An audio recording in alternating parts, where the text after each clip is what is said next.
మరి అలా ప్రచారం లేదని ఊరికి ఇట్లా కార్యకర్తలను కలుస్తేందుకు రమ్మని చెప్పారు. ఇంతమంది మహిళలు వస్తారు, ఊరంతా వస్తారని నాకు తెలియదు. నాకు తెలియకుండానే రిషి మీ అందరిని తీసుకొచ్చిండు. ఏదేమైనా కానీ గ్రామస్తులందరికీ కూడా నా హృదయపూర్వక నమస్కారాలు. నన్ను 2 సార్లు ఎమ్మెల్యేగా గెలిపించిన ప్రజలు, ఊకొండి ప్రజలు, ఇదే మీటింగ్లో ఇదే చెట్టు కిందకి వెళ్ళి మాట్లాడినా. మళ్ళొక్క రోజు ఈరోజు మీకోసం నియోజకవర్గానికి ఎమ్మెల్యే ఎంత ముఖ్యమో నాకే చెట్ల గెలిపించిర్రో మీ గ్రామానికి సర్పంచ్ అంతే ముఖ్యం. నన్ను మీరు ఎమ్మెల్యేగా ఆశీర్వదించి గెలిపించినట్టు రేణుకను కూడా బ్యాటు మీ గుర్తు మీద ఓటేసి గెలిపేయాలందరూ కూడా మీ అందరికి కూడా నేను 2 చేతులు జోడించి విజ్ఞప్తి చేస్తున్నాను. ఎందుకు సర్పంచ్ అభ్యర్థి అయినా సరే, ఇంత చిన్న ఎలక్షన్ అయినా సరే ఎమ్మెల్యేగా ఉండి నేను మీ ఊరికి వచ్చిన 2 సంవత్సరాలు గ్రామాల్లో సర్పంచులు లేకపోవడం వల్ల చిన్న చిన్న సమస్యలు చాలా ఉన్నాయి. నిధులు లేక, సెంట్రల్ గవర్నమెంట్ ఫండ్ లేక, ఈ సర్పంచ్ అభ్యర్థులు లేకపోవడం వల్ల గ్రామాలకు మనకు బాగా నష్టం జరిగింది. కాబట్టి ఇప్పుడు కాంగ్రెస్ పార్టీ ప్రభుత్వం ఉంది, మీరందరూ ఆశీర్వదించిన ఎమ్మెల్యేగా నేనున్నా. అదేవిధంగా మరొకసారి ఆశీర్వదించి రేణుకని బ్యాట్ గుర్తు మీద గెలిపిస్తే తప్పకుండా గ్రామంలో ఉన్న సమస్యలు ఏమేమైతే సమస్యలు ఉన్నాయో తప్పకుండా రాబోయే 3 ఏళ్ళు గవర్నమెంట్ ఉంది. ఈ గ్రామానికి సంబంధించిన సమస్యల్ని ఒక్కొక్కటిగా అన్ని కూడా పూర్తి చేస్తామని చెప్పి మీకు హామీ ఇస్తున్నా. ఊకొండ నుంచి తాళ్ళెల్లవల వరకు బీటీ రోడ్డు అయిందా?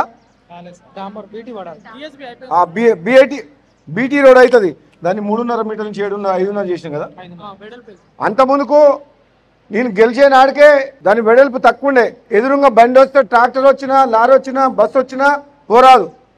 మొత్తం తెలంగాణ రాష్ట్రంలో కేవలం మునుగోడు నియోజకవర్గంలో పంచాయతీరాజ్ రోడ్లు 10 ఫీట్లు ఉన్నదాన్ని 18 ఫీట్ల రోడ్డు చేసినాం. ఎక్కడ కూడా తెలంగాణలో అంతకుముందు మీకు వెనక నుంచి తెలుసు, ఊళ్ళకు పంచాయతీరాజ్ రోడ్లు సన్నం ఉండేది. ఎదురుగా బండి వస్తే రోడ్డు దిగాల్సి వచ్చు. కానీ మునుగోడు నియోజకవర్గంలో మాత్రం ఒక 100 రోడ్లని 5.5 మీటర్ల వెడల్పు చేపించి పెద్ద రోడ్లు చేపిస్తున్నా.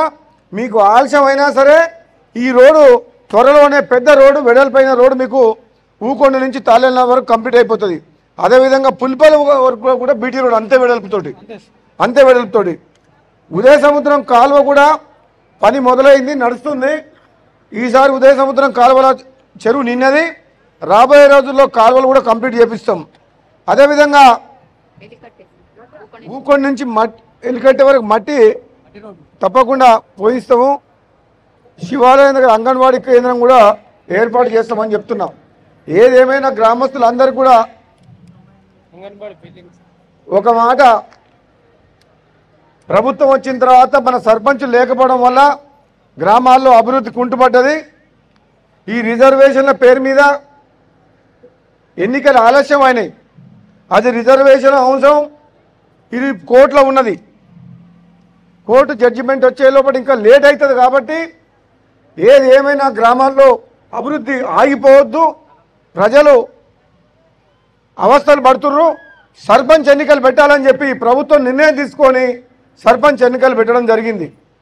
ఒక ఎమ్మెల్యేగా, శాసనసభ్యునిగా మీకు చెప్తున్నా, నియోజకవర్గంలో రోడ్లు కానీ, కరెంటు సమస్యలు కానీ, సాగునీరు కానీ, తాగునీరు సమస్యలు కానీ రాబోయే 3 ఏళ్లలో చేసే బాధ్యత నాది. నల్లగొండలే కాదు, తెలంగాణలోనే మునుగోడు నియోజకవర్గం అభివృద్ధిలో రోల్ మోడల్ కాబోతుందని చెప్పి కూడా ఈ సందర్భంగా తెలియజేస్తున్నా. వేల కోట్ల రూపాయల నిధులు ప్రాజెక్టుల ద్వారా సాగునీరు తీసుకొచ్చి ప్రతి ఊరికి రోడ్డు, అదేవిధంగా ప్రభుత్వ బడులు కూడా ఇప్పుడు మంచిగా లేవు, ప్రభుత్వ ఆసుపత్రులు బాగాలేవు. వాటి విషయం కూడా ప్రత్యేకమైన శ్రద్ధ తీసుకొని పనిచేస్తున్నా. మీకు రాబోయే రోజులో నేను చెప్పడం కాదు, మీకు రిజల్ట్ కనబడుతుంది. వచ్చే 3 ఏళ్లలో మీకు రిజల్ట్ చూస్తారు. ఆలస్యం అయినా సరే ఒకటే అంశం మీద పనిచేస్తూ నేను, ఎన్నికలు వచ్చినప్పుడే రాజకీయాలు. కానీ 5 ఏళ్ళు ప్రజలు మనని గెలిపించింది అభివృద్ధి చేయమని చెప్పి, ప్రజల కష్టాలు తీర్చమని చెప్పి. గతంలో ఎప్పుడు లేదు భారతదేశ చరిత్రలో మనం రేషన్ బియ్యం, సన్న బియ్యం ఇస్తున్నామా లేదా? తింటున్నా అందరూ? దొడ్డు బియ్యం తింటారా, సన్న బియ్యమా? అంతకుముందుకు మీరు తినేదా? అప్పుడు తినేదా? ఇప్పుడు తింటున్నా సన్న బియ్యం? సపరేరు. అరే అన్నం పెట్టిన వాళ్ళకు గట్టిగా చెప్పాలి కదా. సన్న బియ్యం ఎవరిస్తుర్రు? సన్న బియ్యం ఎవరిస్తురమ్మా? ఏ ప్రభుత్వం ఇస్తుంది?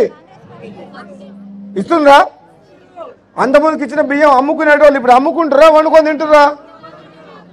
ఏం చెప్పవు? మంచిగున్నాయా? మంచిగా లేవు? మంచిగానే ఉన్నాయా? నేను అదే అంటున్నా. మీ ఊర్లో అందరికి రేషన్ కార్డులు వచ్చినాయా? గతంలో ఎప్పుడైనా 10 ఏళ్లలో కొత్త రేషన్ కార్డు వచ్చినాయా? మన కాంగ్రెస్ పార్టీ ప్రభుత్వం వచ్చినాక రేషన్ కార్డులు వచ్చినాయా లేదా? అడిగిన వాళ్ళందరికి వచ్చినాయా? ఉచితంగా మహిళల బస్సులలో పోయిస్తురా? 200 యూనిట్ల కరెంట్ వచ్చిందా? సపరేట్ ఆమె అంటది బస్సులు వేపిస్తా. ఫస్ట్ రోడ్లు అయిపోగానే బస్సులు వేపిస్తాం. రాబోయే రోజుల్లో పెన్షన్ రాని వాళ్ళకు కూడా పెన్షన్లు పెట్టించే బాధ్యత నాది. మీరు ఏం గుర్తు? రేణుకని బ్యాట్ గుర్తు మీద ఓటేసి గెలిపిస్తారా?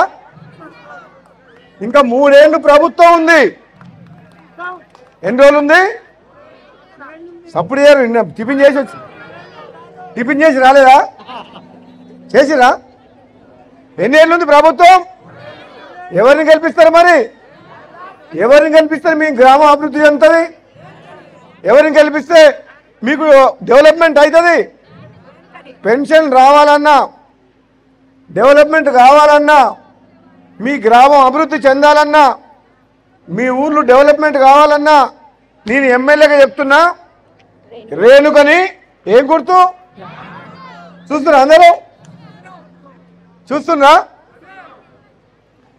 గతంలో ప్రభుత్వం లేదు, నేను ఎమ్మెల్యేగా ఉన్నా.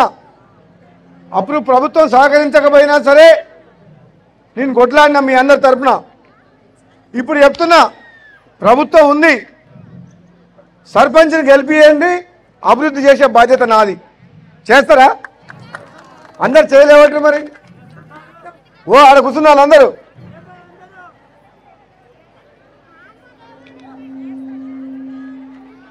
ఎవరికి ఓటేస్తారు? పైసలు ఎక్కువ ఇచ్చిన వాళ్ళకి ఓటేస్తారా, మంచి పని చేసిన వాళ్ళకి వేస్తారా? సపరేట్ మహిళలు పని చేసే వాళ్ళకి వేస్తారా, పైసలు ఇచ్చిన వాళ్ళకి ఓటేస్తారా? లేకపోతే పైసలు కావాలా, పని కావాలా? నేను చెప్తున్నా, 3 ఏళ్లల్లో మీకు అభివృద్ధి చేసేది నేను. కాంగ్రెస్ పార్టీ ప్రభుత్వం ఉంది, డెవలప్మెంట్ అవుతుంది.